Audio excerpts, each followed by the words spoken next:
Welcome to our channel. Today we how to uninstall Attentive SMS integration from Shopify, beginner guide step by step clearly. To uninstall the Attentive SMS integration from Shopify, start by logging into your Shopify admin dashboard. Once logged in, navigate to the Apps section on the left-hand side of the screen.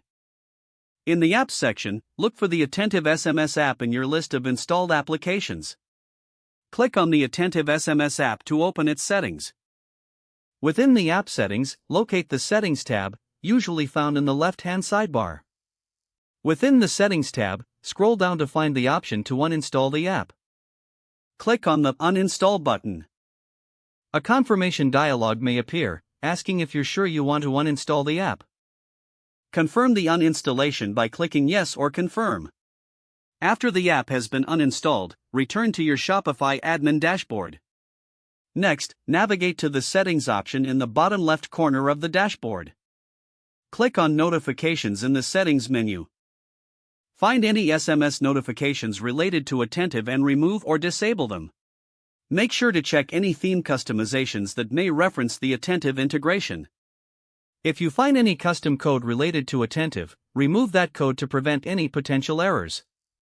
Finally, clear your browser cache, then refresh your Shopify store to ensure all changes have been applied. You have now successfully uninstalled the Attentive SMS integration from Shopify. If the page does not load, refresh the browser or try again in a private or incognito window. Make sure you are using the correct email address, then retype it carefully to avoid small typos. If your password is not accepted, use the reset option and create a new strong password you can remember. Check your spam folder for verification or security emails, then complete any requested confirmation steps. Enable two-factor authentication if available to improve account security and reduce unauthorized access risk.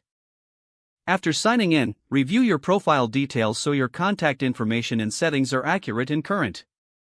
If you see an error message, note it down and try again after restarting your device and internet connection. Log out when you finish, especially on shared devices, to keep your account and payment information secure. If the page does not load, refresh the browser or try again in a private or incognito window. Make sure you are using the correct email address, then retype it carefully to avoid small typos.